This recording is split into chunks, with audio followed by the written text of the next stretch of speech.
Hello, Captains, and welcome to my channel, Just Gaming for Us. I am your host, Brent Justice, and today I have some Star Trek Online news. Today, we are starting the news on the 10th anniversary of Star Trek Online. If you are not aware, this game was in beta during 2009, and I was actually in the game during the beta all the way back to 2009. But it became gold and officially released in February of 2010. That means now in 2020, we are 10 years into this game officially. The 10th year anniversary. Now, that's huge. Normally, anything in life, a marriage, a game, anything, 10 years is a big deal. It's an accomplishment. And this game has been alive for 10 years. So, you would then expect that the 10th year anniversary would be huge. There would be a giant celebration. There would be big giveaways. There would be an all-out to-do and a whole new set of stuff. Maybe a whole revamp of the Omega event and everything that we've known in the past. Well, you would think that.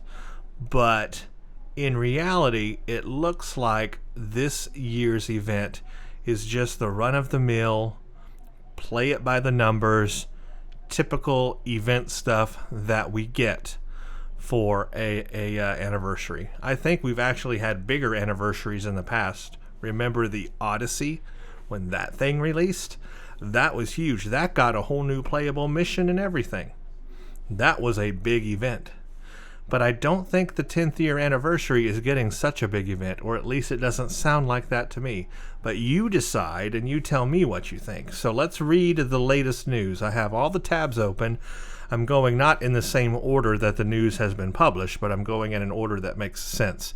So here is the announcement of it, basically, the 10th anniversary Omega event. As Star Trek Online approaches a full decade of expanding on the Star Trek universe, we are thrilled to once again roll out the Party Patrol for our anniversary celebration starting on the PC January 28th, 2020 and continuing until February 27th, so we have 1 month. Console dates will be announced at a later date, so again, consoles will be behind PC. Now that the anniversary event is migrating into our recently released Events tab, participating will be slightly changed from previous years. The primary change players will see is that all of the usual activities will contribute toward your daily progress in the event, eventually earning your way toward the grand prize, a Tier 6 ship. So again, a Tier 6 ship, that's what we pretty much expect for an event like this. Keep reading to reveal what activities and prizes await those who join to celebrate Anniversary X. Well, at least they got a nice name for it. The event grand prize is this ship right here, an Alliance Battlecruiser Tier 6. Now, I've got some things to say about this ship. I've already read a little bit about it, or looked at the pictures at least. We'll talk about that in a second. Let's read this. As the first ship of its kind, the Kittimer-class Alliance Battlecruiser represents the culmination of joint research and development by shipyards across the Federation, Klingon Empire, and Romulan Republic. Complete details on the cross-faction vessel will be released in the near future, and they are released now, so I'm going to go over those. Earning the Alliance Battlecruiser for every character on your account is as simple as participating in any of the anniversary event's eligible activities over the course of its run. Within the 30 days that the event will be active, players that earn 20 or more daily progress may claim this fine vessel and sail it into the stars. Remember that earning additional daily progress also grants you scaling dilithium ore bonus rewards after you have claimed the grand prize. Players unable to find the time to complete the event or interested in rushing it will have the opportunity to purchase the remainder of their daily progress using Zen at any time. The base price for this buyout will be discounted based on the amount of daily progress you have already occurred. So that's pretty much what we expect. A new ship, and you have to do the daily, and you work toward it and get it. Now, the Omega Molecule Stabilization game.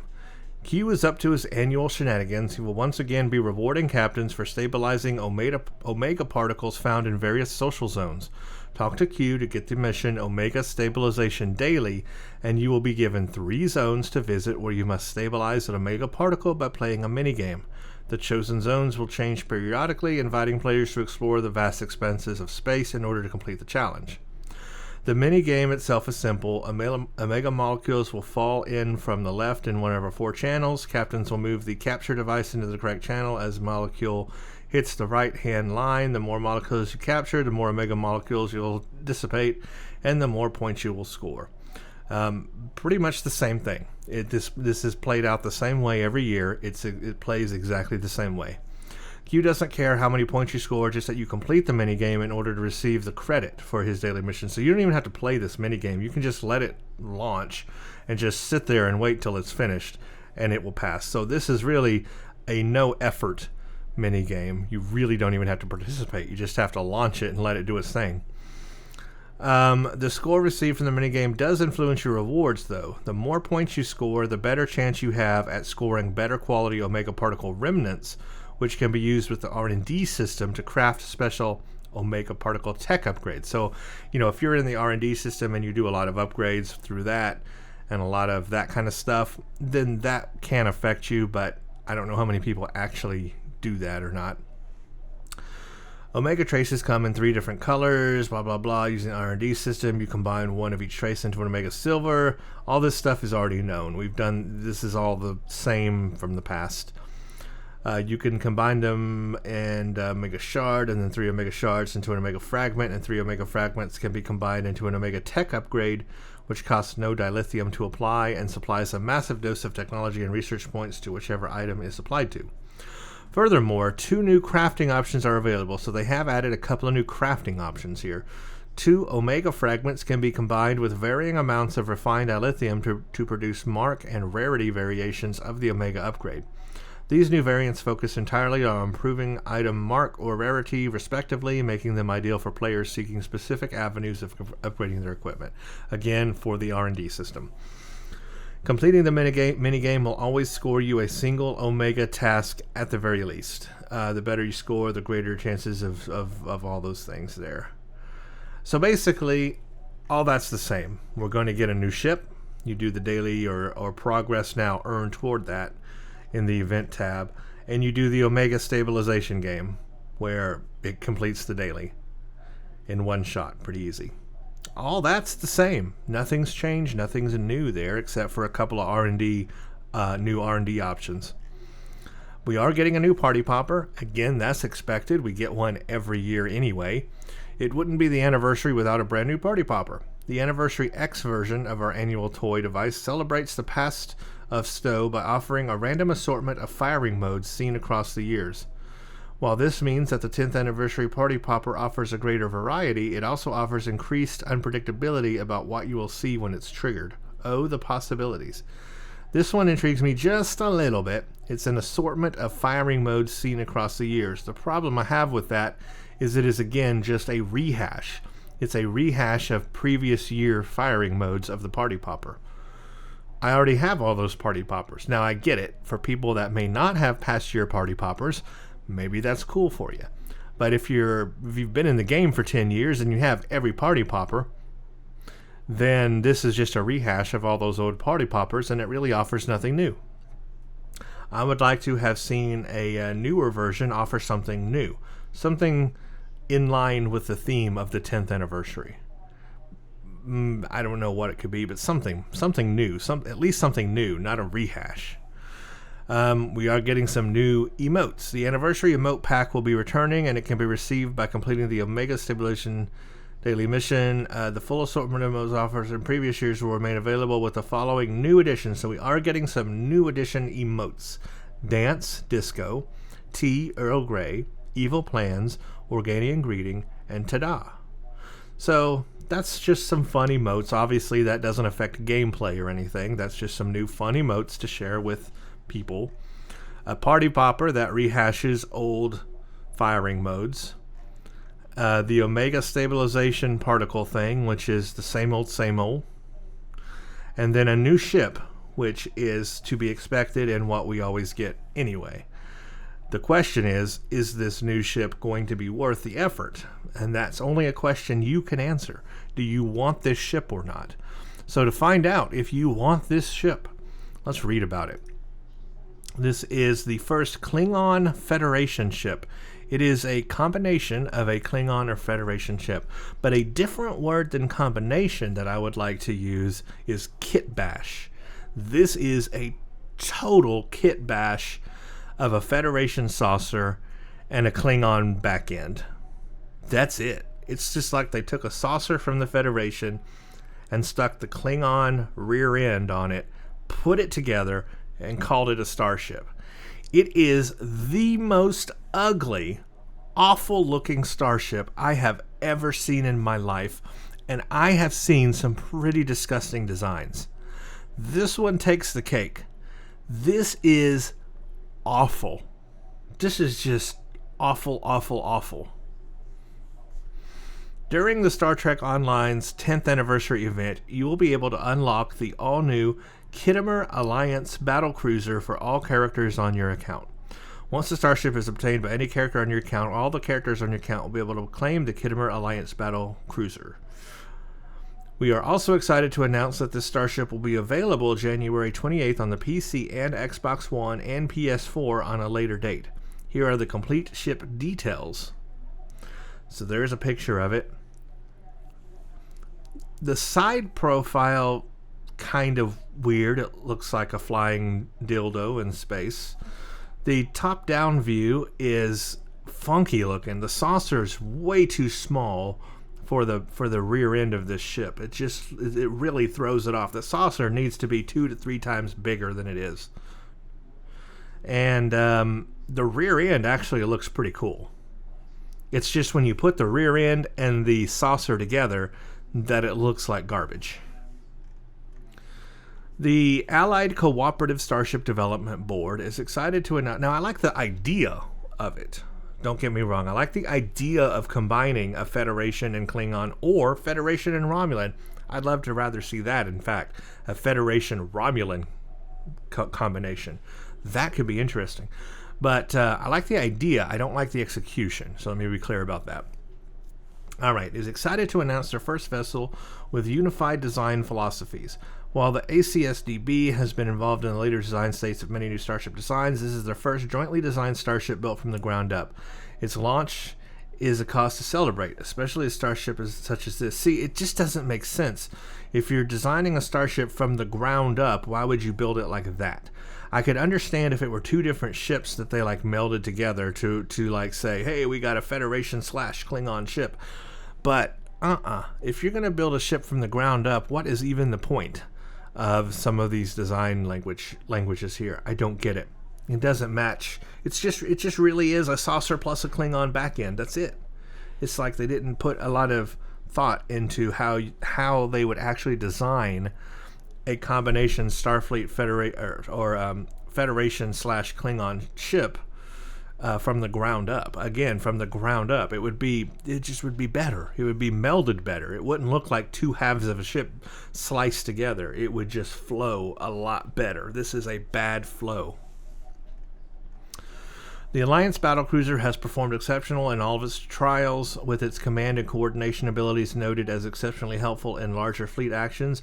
Its staying power and offensive capabilities in combat have clearly demonstrated that the cruiser and battleship expertise that went into the ship's design has paid off well. Alliance engineers have noted the success this design has achieved so far makes them optimistic for a unified future.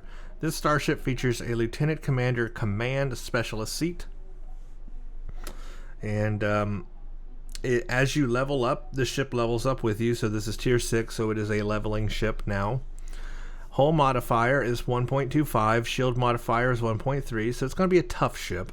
5 4 weapons, 3 aft, 3 device slots, 1 Commander Engineering, 1 Lieutenant Commander Tactical, 1 Lieutenant Commander Science / Command, 1 Lieutenant Universal, 1 Ensign Universal. 4 Tactical Consoles, 4 Engineering, and 3 Science.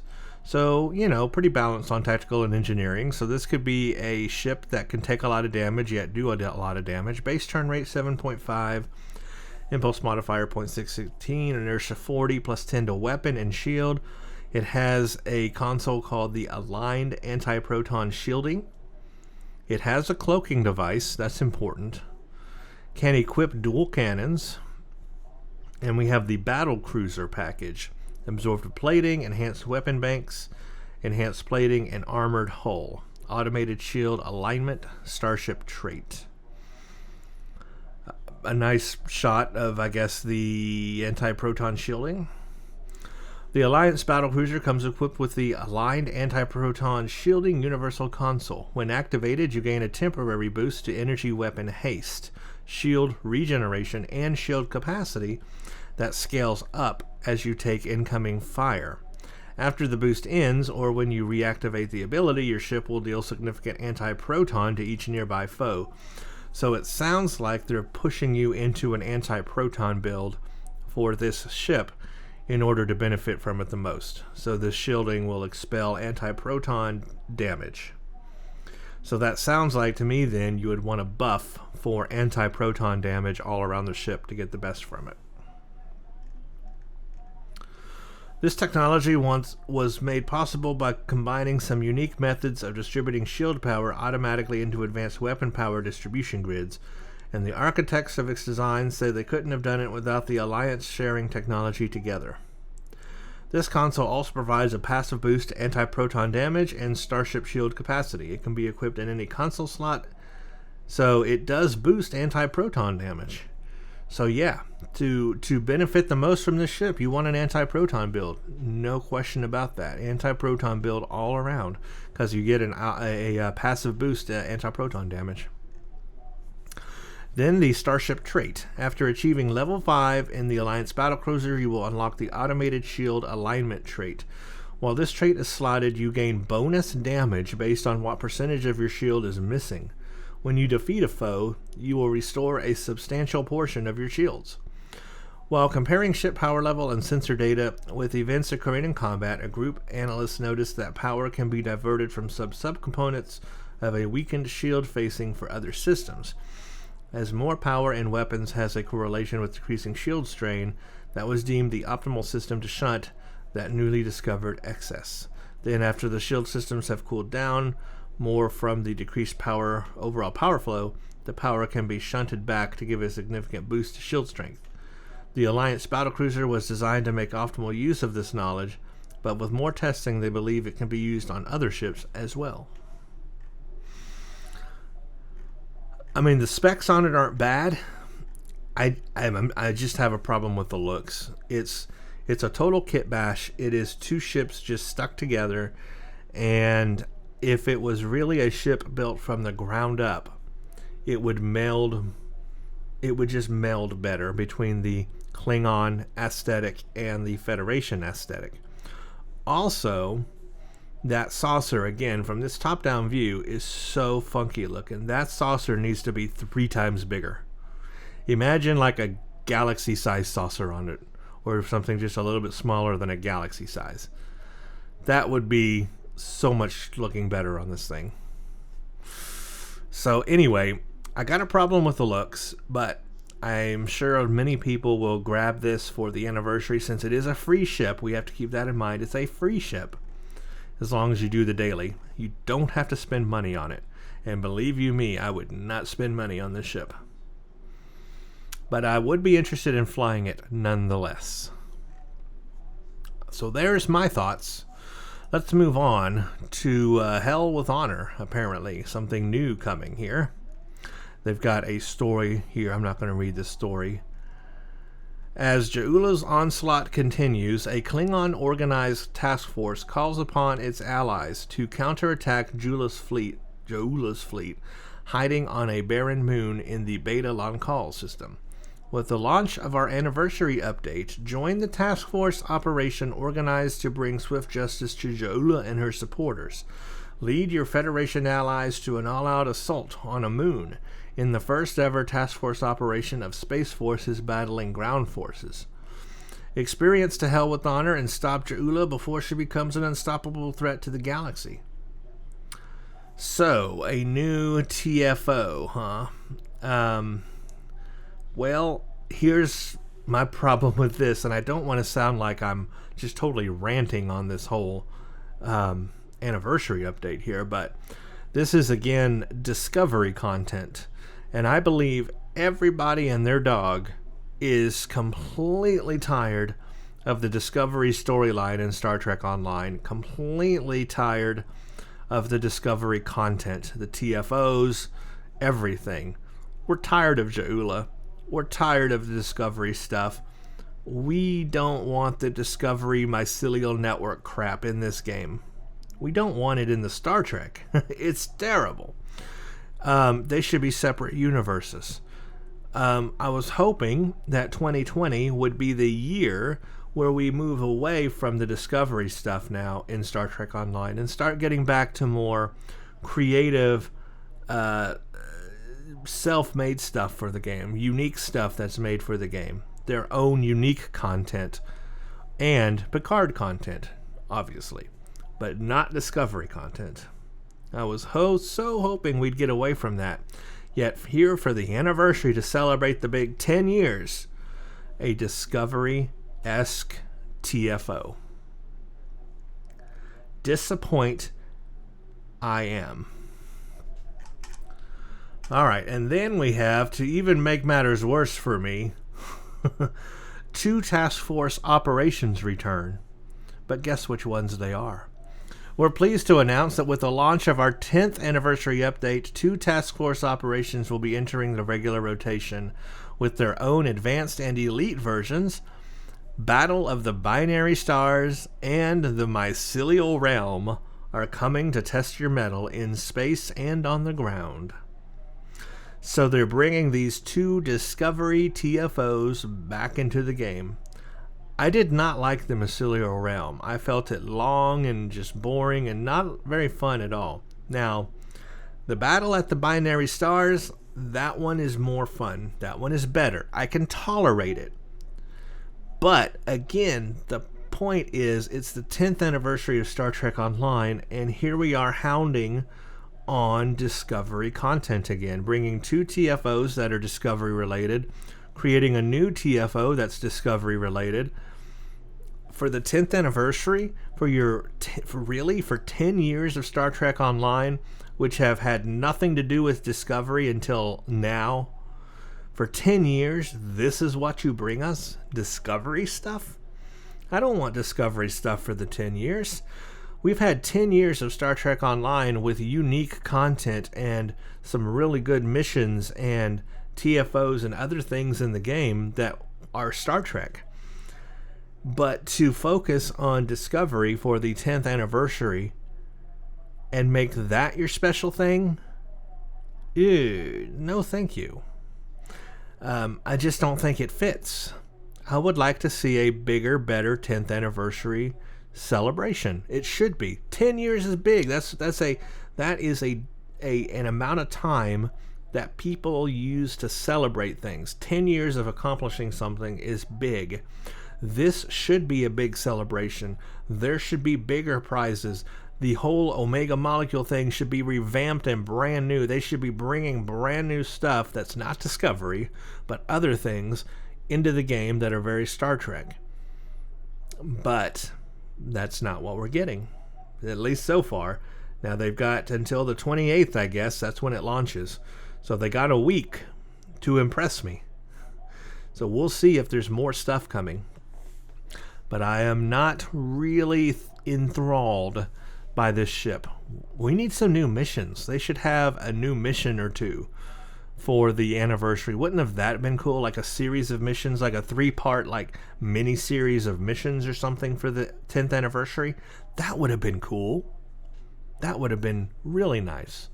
Nope, that's not what we're getting. At least not that I know of, not yet. So we'll see what happens. The ship, not excited about. I'm not excited about the Discovery content for the 10th anniversary. We're getting the same old Omega Molecule thing, which hasn't changed in 10 years. We're getting the theme of everything is pretty much the same. Get a free ship, do the Omega thing, play the new TFOs. That's it. So, I don't know. We got a week before all of this launches on the 28th, or less than a week. So let's hope that there's some more announcements between now and then. Because color me not impressed for being the 10th anniversary celebration. This should be huge. And it feels small. It just feels like they're just running by the numbers and they don't care anymore. Where's the caring? Where's the love? Bring the love back. Star Trek Online. Love. That's my thoughts. And I look forward to your thoughts. Thank you for watching and stay tuned for the next one.